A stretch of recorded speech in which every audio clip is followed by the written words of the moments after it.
ಆರೋಗ್ಯ ಸಚಿವರೇ ನೀವು ನೋಡ್ಲೇಬೇಕಾದಂತ ಸುದ್ದಿ ಇದು. ಆಸ್ಪತ್ರೆಗಳಲ್ಲಿ ಸಿಗ್ತಾ ಇಲ್ಲ ಔಷಧಿ, ರೋಗಿಗಳು ಪರದಾಟವನ್ನ ಪಡ್ತಾ ಇದ್ದಾರೆ. ಕಲಬುರಗಿಯ ಕಮಲಾಪುರ ಸರ್ಕಾರಿ ಆಸ್ಪತ್ರೆಯ ದುಸ್ಥಿತಿ ಇದು. ಇಲ್ಲಿ ಬಡವರಿಗೆ ಅನುಕೂಲ ಆಗ್ಲಿ ಅಂತ ಹೇಳಿ ಸರ್ಕಾರಿ ಆಸ್ಪತ್ರೆಗಳನ್ನ ಕಟ್ಸಿರೋದು. ಆದ್ರೆ ಅಂತಹ ಸರ್ಕಾರಿ ಆಸ್ಪತ್ರೆಗಳಲ್ಲಿ ರೋಗಿಗಳಿಗೆ ಬೇಕಾದಂತ ಮೆಡಿಸಿನ್ ಪ್ರಾಪರ್ ಆಗಿ ಸಿಗ್ತಾ ಇಲ್ಲ, ಅಗತ್ಯ ಔಷಧಿಗಳ ಪೂರೈಕೆ ಆಗ್ತಾ ಇಲ್ಲ ಅನ್ನೋ ಆರೋಪ ಕೇಳಿ ಬಂದಿದೆ. ನೋಡಿ, ಕೆಲವೊಂದು ಅತ್ಯಗತ್ಯವಾಗಿ ಬೇಕಾಗಿರುವಂತ ಔಷಧಿಗಳು, ಮೆಡಿಸಿನ್, ಗ್ಲೂಕೋಸ್ ಕೂಡ ಹೊರಗಡೆಯಿಂದ ತಂದು ಹಾಕಿಸ್ಬೇಕಂತೆ, ಅಂತ ಪರಿಸ್ಥಿತಿ ಇದೆ. ರೋಗಿಗಳೇ ಖರೀದಿ ಮಾಡ್ಕೊಂಡು ಬಂದು ತಂದು ಕೊಡ್ಬೇಕಂತೆ ಸರ್ಕಾರಿ ಆಸ್ಪತ್ರೆಗೆ. ಅನಾರೋಗ್ಯ ಅಂತ ದಾಖಲಾದ್ರೆ ಚೀಟಿ ಬರ್ಕೊಡ್ತಾರಂತೆ, ಹೊರಗಡೆಯಿಂದ ಔಷಧಿ ತನ್ನಿ ಅಂತ ಹೇಳ್ತಾರಂತೆ. ಔಷಧಿ ಪೂರೈಕೆ ಆಗ್ತಿಲ್ಲ ಅಂತೇಳಿ ಸಿಬ್ಬಂದಿನೇ ಒಪ್ಕೊಂಡಿದ್ದಾರೆ.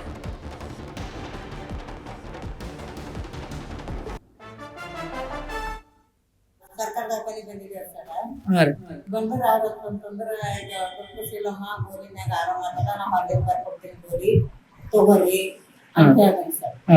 ಅದಕ್ಕೆ ನಾ ಹೊರಗಿನ ಹೆಂಗ ಬರ್ಕೊಟ್ರೆ ಇಲ್ಲದ ಆಗದ್ರಿ, ಇಲ್ಲಮ್ಮ ನಾ ಮತ್ತೆ ಗಾಜಾವ ಏನ್ ಮಾಡ್ಬೇಕು, ಹೊರಗಿಂದ ತರ್ಕ ಅಂದ್ರೆ ತೊಗೊಂಬರಮ್ಮ ಹಸುತ್ತಾರ ಸರ್ ಅಂತ ಹೇಳಿ ಹೇಳ್ದ ಸರ್. ಹೇಳಿದ್ರೆ ಹೊರಗಿಂದ ತಂದಿದ್ದೀರಿ ಹಸುಸ್ಕೊಳತ್ತಿದ್ದಾರೆ ಸರ್.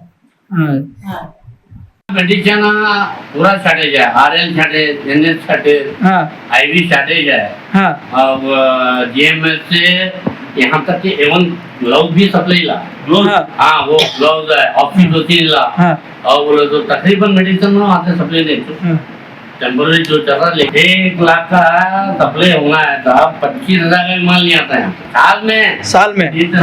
ये पीएचसी है, जनरल अस्पताल खाली नाम का हुआ तो है जनरल हॉस्पिटल।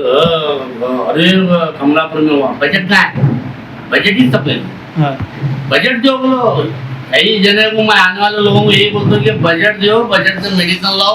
आप कई बार पूछते उसको मेडिकल ऑफिसर को साहब, हाँ क्या बोलते खत्म हुआ लाओ लीकेज मंडी क्या बोलते स्टाफ टोटली 19 स्टाफ है। 19 अभी इधर कितना स्टाफ नर्स है, एक ओटी में रहता है, एक बोले तो इंजेक्शन सेक्शन में रहता है। बाकी के लोगों ने अलग अलग है, तुझे तो वो सीनियर अलग है, उसको अलग अलग काम होना ले या फार्मेसी में। ಇದೇ ವಿಷಯವಾಗಿ ಇನ್ನಷ್ಟು ಡೀಟೇಲ್ ಆಗಿ ಇನ್ಫಾರ್ಮೇಶನ್ ಕೊಡ್ತಾ ಹೋದಕ್ಕೆ ನೇರ ಸಂಪರ್ಕದಲ್ಲಿ ಕನೆಕ್ಟ್ ಆಗಿದ್ದಾರೆ ನಮ್ಮ ರಿಪೋರ್ಟರ್ ಅರುಣ್. ಕಲಬುರಗಿ ಭಾಗದಲ್ಲಿ ಎಷ್ಟು ಪ್ರಾಥಮಿಕ ಆರೋಗ್ಯ ಕೇಂದ್ರಗಳಲ್ಲಿ ಈ ಸಮಸ್ಯೆ ಆಗ್ತಾ ಇದೆಯಂತೆ? ಈಗ ಅದನ್ನ ಚೆಕ್ ಮಾಡ್ಕೊಳ್ಳೋಕೆ ಅಂತಾನೆ ಖಾಲಿ ಆಗಿದೆಯಾ, ಯಾವಾಗ ತರಿಸಬೇಕು ಅದಕ್ಕೆ ಅಂತಾನೆ ಒಂದು ಡಿಪಾರ್ಟ್ಮೆಂಟ್ ಇರುತ್ತೆ, ಅವ್ರು ಏನ್ ಮಾಡ್ತಾ ಇದಾರಂತೆ? ಆಕ್ಚುಲ್ ಆಗಿ ಏನ್ ಸಮಸ್ಯೆ ಆಗ್ತಿದೆ ಔಷಧಿ ತರ್ಸಕ್ಕೆ?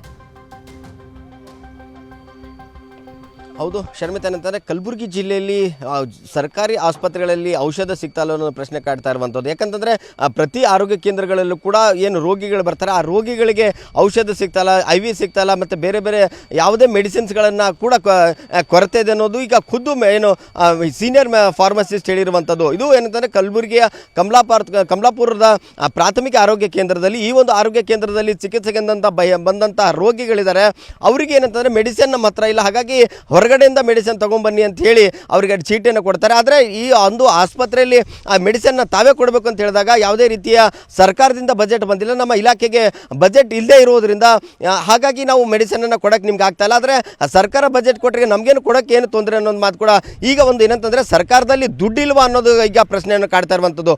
ಈ ಹಿಂದೆ ಏನು ಉನ್ನತ ಶಿಕ್ಷಣ ಸಚಿವರಾದಂಥ ಶರಣ್ ಪ್ರಕಾಶ್ ಪಾಟೀಲ್ ಅವರು ಕಳೆದ ಏನು ಪ್ರೆಸ್ ಮೀಟಲ್ಲೂ ಕೂಡ ಹೇಳಿದರು, ಯಾವುದೇ ರೀತಿಯ ಮೆಡಿಸಿನ್ಗಳನ್ನು ಆಸ್ಪತ್ರೆಯಲ್ಲಿ ಹೊರಗಡೆ ಚೀಟಿಗಳನ್ನು ಕೊಡಬಾರ್ದು, ಹೊರಗಡೆಯಿಂದ ಮೆಡಿಸಿನನ್ನು ಪೇಷಂಟ್ಗಳಿಗೆ ಬರ್ಕೊಡಬಾರ್ದು ಅಂತ ಹೇಳಿದರು.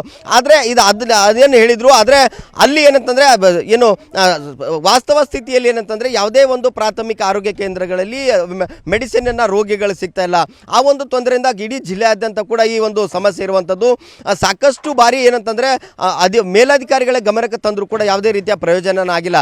ಹಾಗಾಗಿ ನಮಗೇನಂತಂದರೆ ಕೊಡೋಕ್ಕೆ ಏನು ತೊಂದರೆ ಇಲ್ಲ, ಗ್ಲೌಸ್ ಇಟ್ಕೊಂಡು ಬೇರೆ ಮೆಡಿಸಿನ್ ಕೂಡ ಇನ್ನೊಂದು ಪ್ರಾಥಮಿಕ ಆರೋಗ್ಯ ಕೇಂದ್ರದಲ್ಲಿ ಸಿಗ್ತಾ ಇಲ್ಲ, ಸರ್ಕಾರದಿಂದ ನಮಗೆ ಬಜೆಟ್ ಬರ್ತಲ್ಲ, ಹಾಗಾಗಿ ಮೆಡಿಸಿನ್ ತರೋಕೆ ಆಗ್ತಿಲ್ಲ ಅನ್ನೋದು ಅಸಹಾಯಕತೆಯನ್ನು ಅಲ್ಲಿನ ಸಿಬ್ಬಂದಿ ತೋಡ್ಕೊಳ್ತಾ ಇರುವಂಥದ್ದು.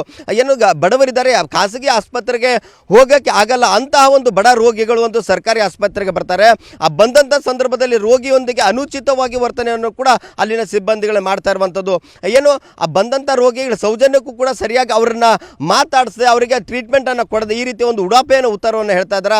ಹಾಗಾಗಿ ಆ ಒಂದು ಏನು ಪ್ರಾಥಮಿಕ ಕೇಂದ್ರಕ್ಕೆ ಬರುವಂಥ ಹಳ್ಳಿಗೆ ಜನರು ಏನಿದ್ದಾರೆ ಅವರಿಗೆ ತೊಂದರೆಯನ್ನು ಆಗ್ತಾ ಇದೆ. ಹಾಗಾಗಿ ಅದನ್ನು ನಮ್ಮ ಸರಿಪಡಿಸಿ ಯಾರು ಈ ರೀತಿಯನ್ನು ಏನು ಅಶಿಸ್ತಿನಿಂದ ವರ್ತನೆಯನ್ನು ಮಾಡಿದ್ದಾರೆ, ಯಾರು ಈ ರೀತಿಯ ಬೇಜವಾಬ್ದಾರಿತನವನ್ನು ತೋರ್ತಾ ಇದ್ದಾರೆ ಅಂತಹ ಸಿಬ್ಬಂದಿಗಳ ವಿರುದ್ಧ ಏನಂದ್ರೆ ಸೂಕ್ತ ಕ್ರಮ ಕೈಗೊಳ್ಳಬೇಕು ಅನ್ನೋದು ಈಗ ಅಲ್ಲಿನ ಏನು ರೋಗಿಗಳ ಮಾತು. ಆದರೆ ನಮಗೆ ಏನಂತಂದ್ರೆ ಖಾಸಗಿ ಆಸ್ಪತ್ರೆಗೆ ಹೋಗೋಕ್ಕಾಗಲ್ಲ, ಹಾಗಾಗಿ ಸರ್ಕಾರಿ ಆಸ್ಪತ್ರೆಗೆ ಬರ್ತೀವಿ, ಸರ್ಕಾರಿ ಆಸ್ಪತ್ರೆ ಸೂಕ್ತ ಚಿಕಿತ್ಸೆ ನೀಡುವಂಥ ಕೆಲಸ ಆಗಬೇಕು ಅನ್ನೋದು ಈಗ ರೋಗಿಗಳ ಮಾತಾಗಿರುವಂಥದ್ದು. ಶರ್ಮಿತಾ ಶೆಟ್ಟಿ.